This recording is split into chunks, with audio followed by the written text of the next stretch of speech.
Yemwe haratokombeye amategura mw'ifura ararunguriye ari nako abatesi tuyokora turondera uko dusakara ino nzu ya Plus 257 Films ubona ko zimwe ziriko zirava aho kaciye ngo ntihaca urwankoga yemwe hano hoho hashobora guca ugwigwije kabiri nako mbese ni gatatu ibyo bavuze navyo biramutse ari byo bisa no gufata iryungane rivuga ngo kwa Riva na Sandi koba katigeze kahaca uhise wiyumvira iki ese ico ntwenze nawe nico utwenze inkuru ihera hehe neza na neza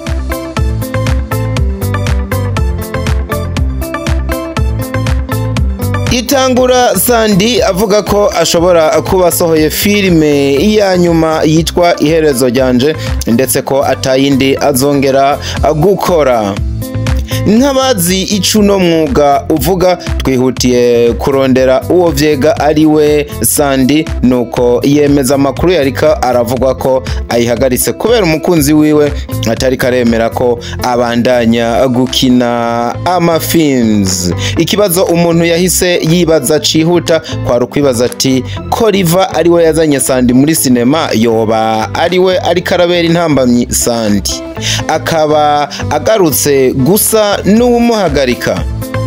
Inyishu yari oya habe na gato ahubwo Sandi yavanye kera na Riva mu rukundo hanyuma abantu baguma bibaza ngo ni ya mabeze yabo nuko uno mukobwa ahava yigwira mu nyanja y'urukundo rw'uwundi musore atari Riva. Byumvikana ko umukunzi mushasha wa Sandi ari we atashimye ko umugore wiwe wakazoza abandanya uwo mwuga.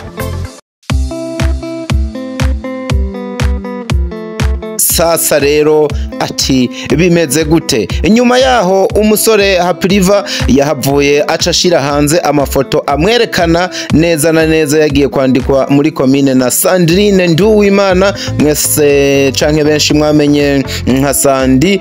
Inkuru mwese mwabonye ikabatangaza cane kuko unaravye neza na neza amafoto wabona ko ari byo kandi vyabaye.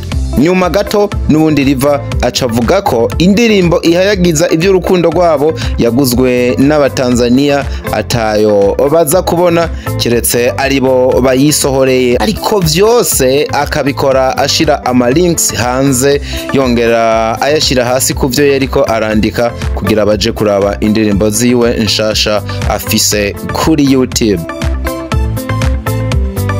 Byihuse twase turondera Sandi kugira agire ico abivuze ko ubona ko ivyo byose vyariko biraba Sandi atana kimwe yariko abikora ko canke abivuga ko yemwe habe na poste nimwe. Namwe mwiyumvira ibintu vyariko biraba Riva niwe wenyene yagumye asa n'uwivugana. Sandi tumenyereye wanashaka nk'imvuzi ya cane umwe mu bantu mbere banafatwa nk'umwamikazi wa base ntiyigeze agira ikintu na kimwe abivuze ko. Mubanze mwiyumvire kino ki inkuru ziva mu begereye Sandi zemeza ko Riva yabikoze nka base ndetse ko ataye ta civile yigeze iba hagati y'abano bantu babiri, ahubwo ko amafoto Riva yasohoye yavuye muri film bigeze gukora iheze mu kabati. Nuko mu mpera zaho ndavuga ico gihe bariko barakora iyo film baca bafata amafoto ariyo mwabonye kugira ngo bazozikoreshe ibyitwa base canke zino nkuru umuntu akora agamije kugurisha ikidandazwa ciwe ari nayo base bari gukora itegura iyo filme, ariko biza gupfa kuko inkongoro y'urukundo rwabo yari yamaze kugwamwe ibitangurirwa. And then Riva ahitamwo kuzisohora atumvikanye na Sandi inkuru ndetse yakwiye hose icatumye Sandi nawe atangara mu bandi ndetse agwa mu gahundwe kuko we ngo yari yicaye aziko mu rukundo rwabo rwaheze kera nkuko vyemezwa na Sandi ubwiwe. Uno mukobwa abenshi bakunda no kwita ngo ikizuba zuba cibera hakurya ya Atlantic.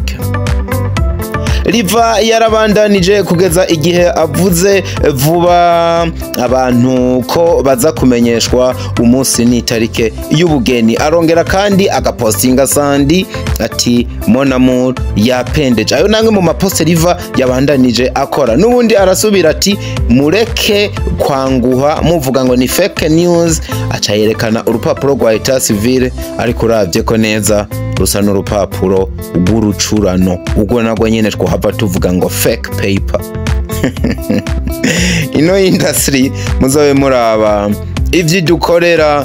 Umugani umusore umwanditsi yitwa Alberto Friedolin akunda kwandika amwe mu majambo avuga nkuko uno musore Happy Riva mwese mwamenye nka Riva Boy, uno munsi asigaye yita Tobo Boy. Benshi bati twaguhinyuye ni base kuko nta kuntu na kumwe ibyo vyose tuvuze hejuru ubipibiriya ukagaruka ukabifuta bwana Riva.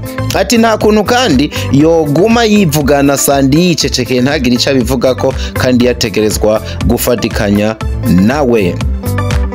Yemwe none mu vy'ukuri ibi vyose biriko birava kuki?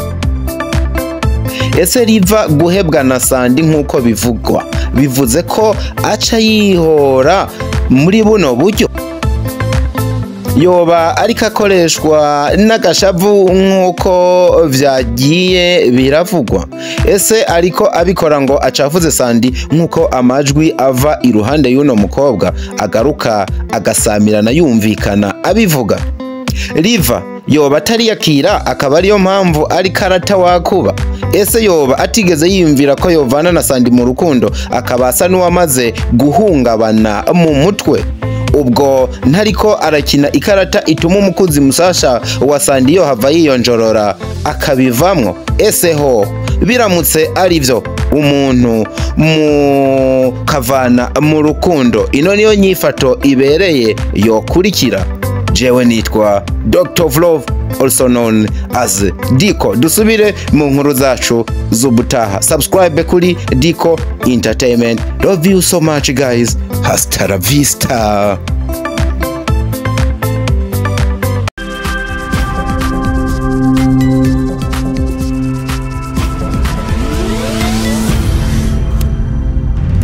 Diko Entertainment.